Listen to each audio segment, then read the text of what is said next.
ఏడుస్తుంది. అమ్మా ఏడవకమ్మా, నీకేం కాదు. ఇదిగో టాబ్లెట్ వేస్తున్నాం కదా, ఇక నీకు జ్వరం తగ్గిపోతుందిలే. నువ్వేం బాధపడకు. ఓ నాకు అర్థమైందమ్మా, నేను తమ్ముడు తినలేదనే కదా నువ్వు బాధపడుతున్నావు. నేను తమ్ముడు కడుపు నిండా తినేసొచ్చాం. కావాలంటే తమ్ముడిని అడుగు. ఆది అమ్మకి చెప్పు, మనం తిన్నామా లేదా? అవునమ్మా, మేమిద్దరం కలిసి కడుపు నిండా తిన్నాం. అవునమ్మా, ఇదిగో చూడు, నేను ఇడ్లీ తిన్నాను, పూరి తిన్నాను, ఆనియన్ దోశ కూడా తిన్నాను. అమ్మా మేమేమైనా అబద్ధం చెప్తున్నాం అనుకుంటున్నావా? నిజం చెప్తున్నాము. ఏం తమ్ముడు, మనం నిజంగా కడుపు నిండా తిన్నాం కదా? అవునమ్మా, మేము నిజంగా తిన్నాం.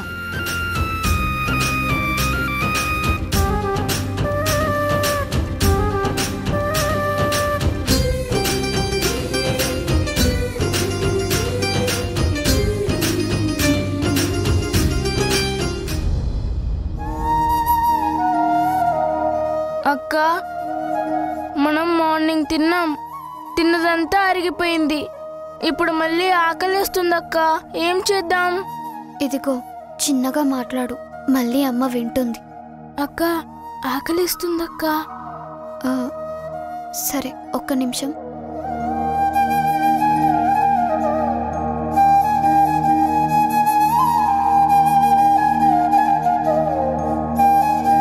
ఇదిగో ఈ పూటకి ఈ నీళ్ళే అన్నం అనుకో, పప్పు అనుకో, రసం అనుకో, సాంబార్ అనుకో.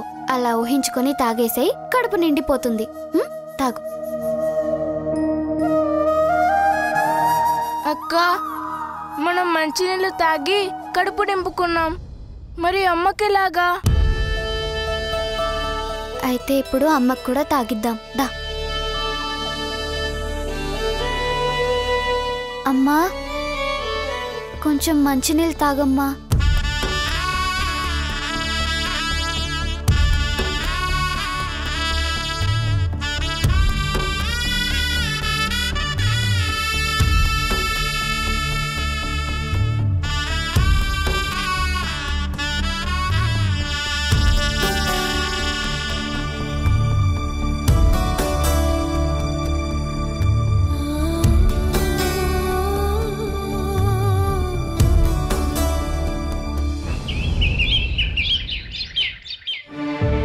ఏంటి నందు ఇది? నిన్న కూడా నిన్ను ఆఫీస్కి రమ్మంటే వస్తానన్నావు కానీ రాలేదు. కనీసం ఇవాళ్ళైనా వస్తావేమో అనుకుంటే రాకుండా ఇంట్లోనే కూర్చున్నావు. ఇలా అయితే ఎలా నందు?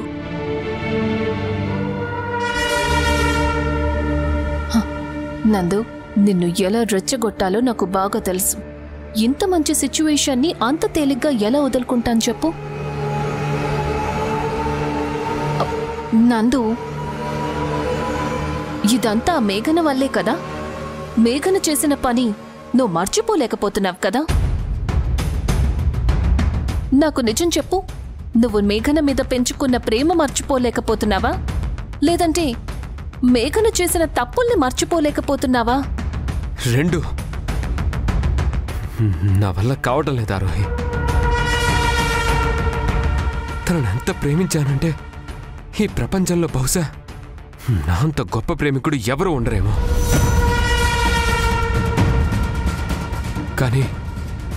కానీ తను నన్ను మోసం చేసింది. అరే, ఒక వారసుడిని కనిస్తామని అడిగిన ఒకే ఒక్క మాటకి ఇంత ప్లాన్ చేసి చివరికి నా నుంచి దూరం అయిపోయేదాకా తెచ్చుకుంది. నువ్వు చెప్పారోహి, నేను అడిగిన దాంట్లో తప్పేమైనా ఉందా? నేనొక వారసుడిని కావాలని కోరుకోవడం కూడా తప్పేనా? అది కూడా నా కోసం అడగలేదు, మా అమ్మ నాన్నమ్మ కోసం. వాళ్ళు అంతలా అడుగుతుంటే వాళ్ళ మాటలు కాదనలేకపోయాను. పెద్దవాళ్ళ కోరిక తీర్చడం అనేది నా కనీస బాధ్యత కదా. అలా అని తన పిల్లలకి నేనేమన్నా అన్యాయం చేయాలనుకున్నానా? నువ్వు కరెక్ట్గానే ఆలోచిస్తున్నావు నందు, కానీ మేఘన కూడా అలా ఆలోచించాలి కదా.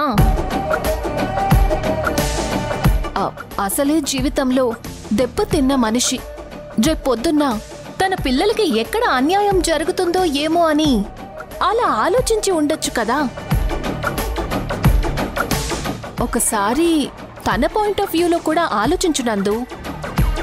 ఏం ఆలోచించాలి? అసలు నేను అడగగానే నిజంగానే తను బిడ్డని కంటానని ఒక్క మాట అనుంటే మా నానమ్మ అందరికంటే ముందు ఆస్తి 3 భాగాలు చేసి ఆ పిల్లలిద్దరికీ చెరో సగం ఇచ్చి ఉండేది. అయినా డబ్బు కోసం ఇలాంటి పనులు చేస్తారా ఆరోహి? ఇప్పుడు దారిలోకొస్తున్నాం నందు. ఇప్పుడే నిప్పు మొదలయ్యింది.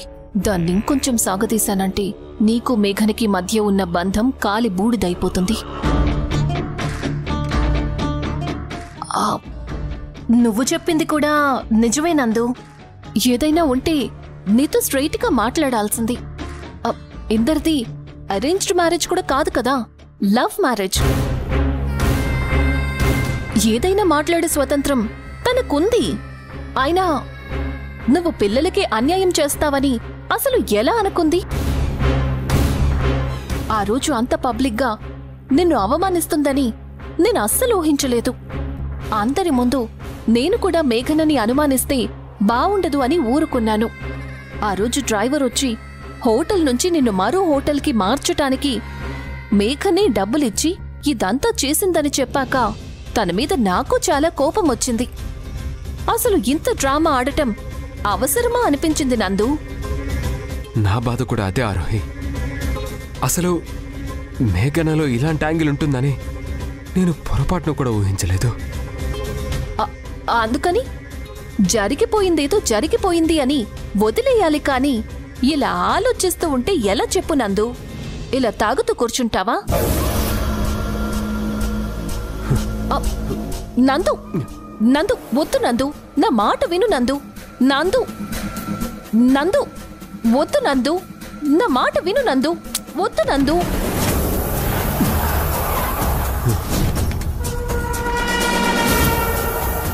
నేను కావాలనే నీకు మందు గుర్తు చేశాను. మందు చూశాక నువ్వెందుకు ఆగుతావు? నువ్విలాగే పతనమైపోవాలి. దీనికి కారణం మేఘని అని ప్రపంచమంతా తనని ఆడిపోసుకోవాలి. నాకు కావాల్సింది అదే నందు.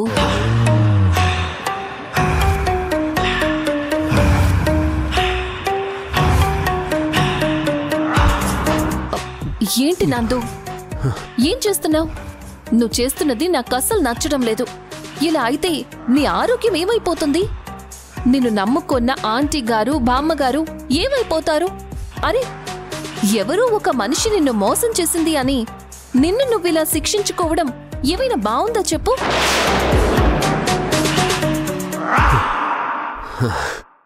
నా వల్ల కావట్లేదు ఆరోహి. పద, నువ్విలా ఒంటరిగా ఉంటే ఇలాగే పిచ్చి పిచ్చి ఆలోచనలతోటి మైండ్ అంతా పాడు చేసుకుంటావు. వెంటనే మనం ఆఫీస్కి వెళ్దాం పద. వద్దు, నేను రాను.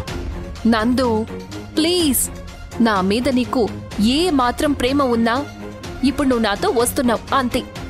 అది కాదు ఆరోహి. నేను చెప్తున్నాను కదా, నా కోసం రా ప్లీజ్. నువ్వక్కడికొచ్చి ఏమీ చెయ్యొద్దు. జస్ట్ నువ్వు నాతో పాటు నా క్యాబిన్లో నా ఎదురుగా కూర్చో, అది చాలు. వెళ్దాం పద నందు. రా. ఆంటీ, నేను నందుని ఆఫీస్కి తీసుకువెళ్తున్నాను. తను నాతోనే ఉంటాడు. మళ్ళీ తనని నేనే తీసుకొచ్చి ఇంటి దగ్గర దింపుతాను. మీరేం కంగారు పడకండి. నందుని ఇలాగే వదిలేస్తూ ఉంటే తాగుతూనే ఉంటాడు. తనని ఎలాగైనా సరే ఈ మూడ్లో నుంచి బయటికి తీసుకురావాలి. పద నందు.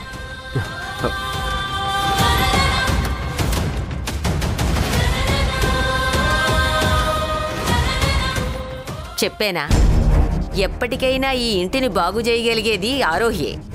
చూడు, ఆ జంట ఎంత చక్కగా ఉందో. అది కదా బాధ్యత అంటే. భార్య అంటే అలా భర్త కష్టాన్ని బాధని పంచుకోవాలి. అది ఏ రోజైనా మేఘన చేసిందా? చూడు, ఆరోహించూడు, అడగకుండానే వాడి బాధ్యత ఎలా తీసుకుంటుందో.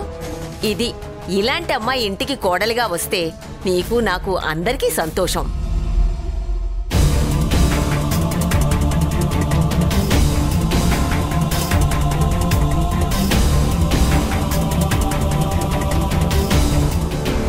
అమ్మా లేమ్మా. అమ్మా లేమ్మా. అమ్మా అమ్మా అమ్మా లేమ్మా. లేమ్మా. లేమ్మా. అమ్మా లేమ్మా. అమ్మా. అమ్మా కళ్ళు తెరిచి చూడమ్మా. లే అమ్మా. అమ్మా లే కళ్ళు అమ్మా. తెరిచి చూడమ్మా. అమ్మా లే. లే అమ్మా. అమ్మా లే అమ్మా. అమ్మా లే. అమ్మా లే అమ్మా. అక్క, అమ్మకి ఇంకా జ్వరం తగ్గలే. ఏం చేద్దాం? సరే ఉండు, నిన్న తెచ్చిన టాబ్లెట్స్ ఉన్నాయిగా, అవి వేద్దాం. ఇక్కడే ఉండు. అమ్మా అమ్మా లే అమ్మా.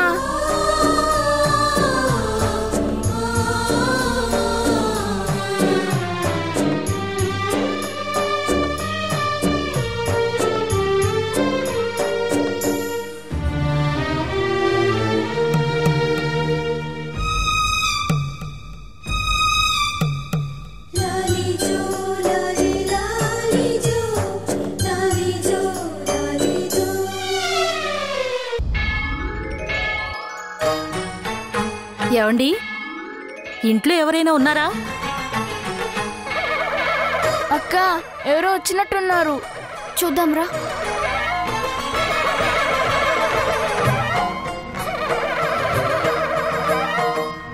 చెప్పండి.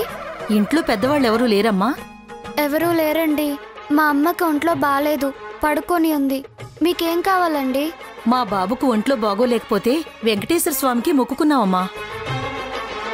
ఆ ఏడుకొండలవాడి దయ వల్ల మా బాబు ఆరోగ్యం కుదుటపడింది. అందుకే 10 ఇళ్లలో భిక్షం ఎత్తుకుని ఆ డబ్బుతో స్వామివారి దర్శనానికి వస్తానని మొక్కుకున్నాను. అందుకని మీ ఇంట్లో డబ్బులేమైనా ఉంటే తెచ్చి పళ్ళులో వేయమ్మా. ఇంతని ఏమీ లేదు, 1 రూపాయైనా పర్వాలేదు. మా ఇంట్లో అసలు డబ్బులే లేవండి. అవునా ఆంటీ? మా దగ్గర అస్సలు డబ్బులు లేవు. మా అమ్మేమో కళ్ళు మూసుకుని ఉంది, కానీ తెరవడం లేదు. మాకేం చేయాలో అర్థం కావట్లేదు. అయ్యో అలాగా? ఆంటీ, ఇప్పుడు మేము కూడా మా అమ్మకి బాగవ్వాలంటే ఇలా వెంకటేశ్వర స్వామిని మొక్కుకోవచ్చా? తప్పకుండా అమ్మా. ఎందుకు మొక్కుకోకూడదు? భగవంతుడు అందరివాడు. ఎవరు మొక్కుకున్నా వాళ్ల కోరికలు నెరవేరుస్తాడు. మీరు మనస్ఫూర్తిగా ఆ వెంకటేశ్వర స్వామిని మొక్కుకోండి. అప్పుడు ఆయన తప్పకుండా మీ అమ్మగారికి నయమయ్యేలా చేస్తాడు. మీరు కష్టపడి తిరుమల దాకా రావాల్సిన అవసరం లేదు. ఇక్కడే ఏదైనా వెంకటేశ్వర స్వామి గుడి చూసి అక్కడ మీ మొక్కులు తీర్చుకోండి, సరేనా?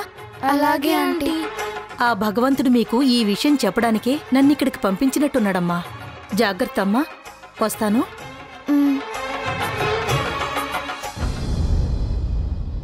తమ్ముడు, మనం కూడా అమ్మకి బాగవ్వాలని ఆ దేవుడికి మొక్కుకుందామా?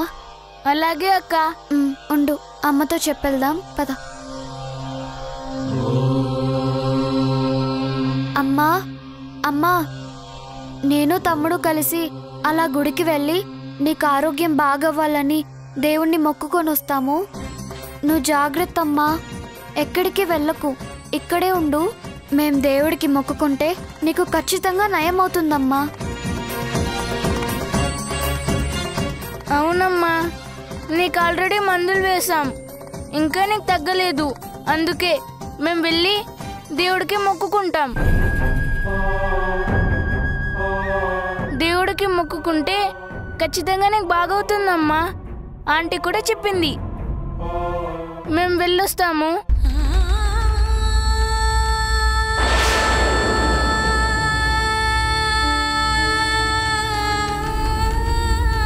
అక్క, అమ్మ ఏడుస్తుంది.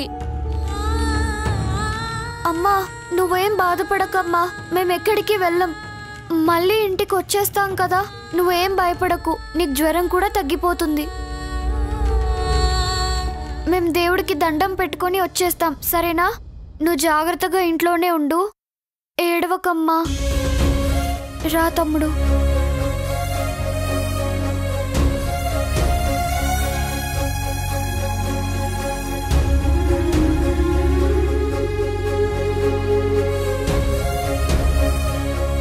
ఓం మానో హిగుంసేజ్జాతవేదోగామ శృంభృషం జగతో అభిభ్రతజ్ఞాగహి శ్రీయామ. నమస్కారం పంతులు గారు. నమస్కారం బాబు, చెప్పండి. అదే పంతులు గారు, ఇక్కడికి మా వదిన పిల్లలు ఏమైనా వచ్చారా? వదిన పిల్లల? అదే పంతులు గారు, మా బాస్ నందు గారి భార్య పిల్లలు ఇక్కడికి ఏమైనా వచ్చారేమోనని. లేదు బాబు, ఇక్కడికి వస్తామని చెప్పారా? ఇప్పుడు వాళ్ళ ఇంట్లోంచి వచ్చిన విషయం పంతులు గారికి చెప్పొచ్చో లేదో. అది కాదండి, వదిన పిల్లలు ఇక్కడికి వస్తామన్నారు. వచ్చారేమోనని. లేదు బాబు, ఇంకా ఎవరు రాలేదు. ఎక్కడున్నారు ఏంటో. వాళ్ళు ఎక్కడున్నా బాగుండాలని భగవంతునికి పూజ చేయించడం మంచిది. పంతులు గారు. ఏంటి బాబు? ఏం లేదండి, మా వదినమ్మ గారి పేరు మీద పిల్లల పేరు మీద అర్చన చేస్తారా? అలాగే నాయనా, పేర్లు గోత్రనామాలు చెప్పు. అలాగే పంతులు గారు. వదిన పేరు మేఘన, అశ్విని నక్షత్రం, వశిష్ఠ గోత్రం. వశిష్ఠ గోత్రోద్భవస్య మేఘనా నామధేయస్య అశ్విని నక్షత్ర జాతస్య మేషరాసౌ జాతస్య యజమానస్య సహ కుటుంబానాం క్షేమస్థైర్య ధైర్య వీర్య విజయ భయాయురారోగ్య. అమ్మా, మా వదిన పిల్లలు ఎక్కడున్నా క్షేమంగా ఉండాలి.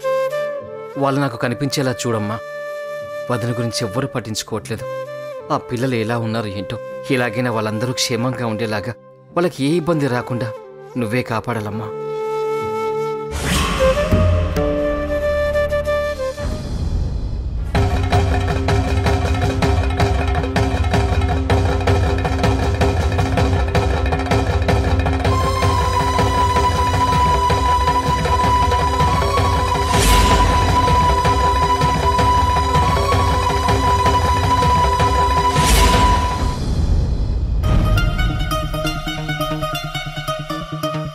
వీడేంటి ఎక్కడికొచ్చాడు?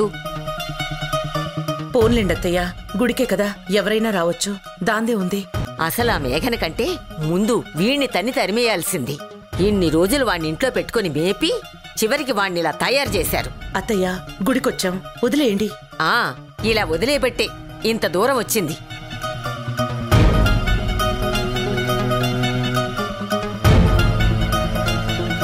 వశిష్ఠ గోత్రోద్భవస్య మేఘనా నామధేయస్య నిత్యానామధేయస్య ఆదిత్యానామధేయస్య యజమానస్య సహ కుటుంబానాం క్షేమస్థైర్య ధైర్య వీర్య ఆరోగ్య ఐశ్వర్య.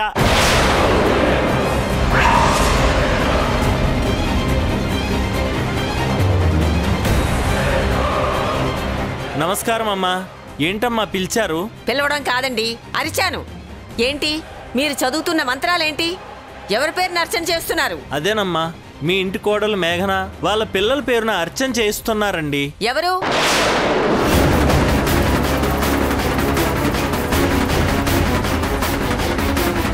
అవి మా ఇంటి గోత్రనామాలు. మా గోత్రాలు వాళ్ళ పేరున చదువుతారేంటి? మాకు వాళ్ళకి ఏ సంబంధం లేదు. ఆ అమ్మాయిని మా వాడు వదిలేశాడు.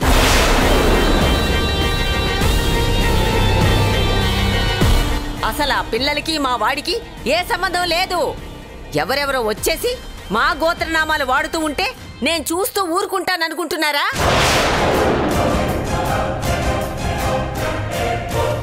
అంతగా పూజ చెయ్యాలనుకుంటే వాళ్ళ గోత్రనామాలేంటో తెలుసుకొని ఆ పేరున పూజ జరిపించండి. అంతేగాని మా గోత్రనామాలు వాడడానికి వీల్లేదు. పంతులు గారు, పెళ్ళైన తర్వాత ఏ ఆడపిల్లకైనా ఎవరి గోత్రనామం వర్తిస్తుందండి? భర్త గోత్రమే వర్తిస్తుంది నాయన.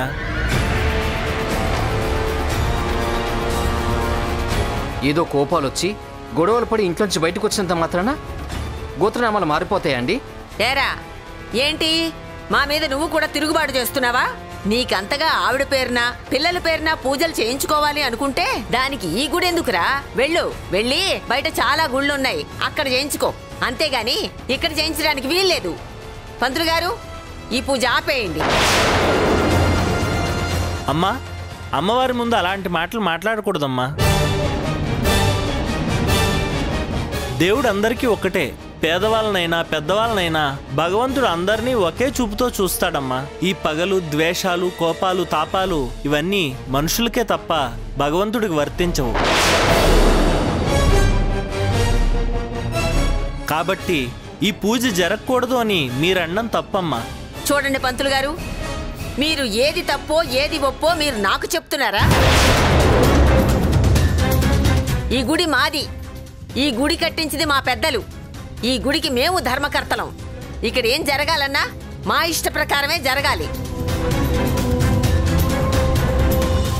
కాదు మీ ఇష్ట ప్రకారమే జరిపిస్తాను అంటే మీరే ఆలోచించుకోండి.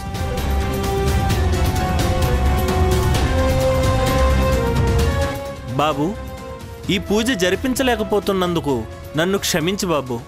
మీరు వెళ్ళండి.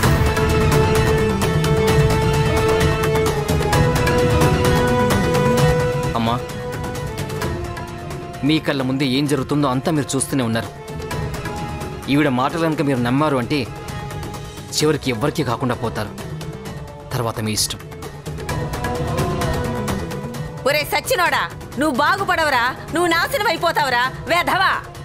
అత్తయ్య, గుళ్ళో ఏంటా మాటలు? అది కాదే, వాడు ఎలా మాట్లాడుతున్నాడో చూడు. వదిలేయండి అత్తయ్య.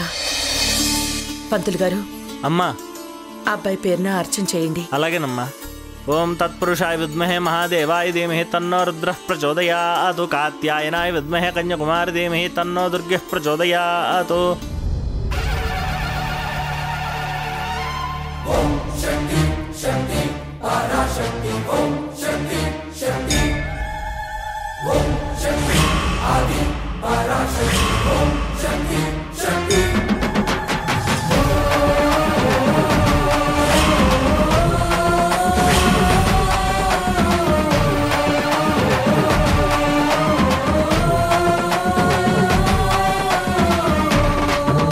పూజారి గారు, ఏంటమ్మా? మా అమ్మకి ఒంట్లో బాలేదు. అమ్మ కోసం నాన్న కోసం మొక్కుకుందామని వచ్చాము. మీ అమ్మగారికి బాగవ్వాలని మనసులో కోరుకుంటూ మనసులో సంకల్పం చెప్పుకుని గుడి చుట్టూ ప్రదక్షిణ చేయండి.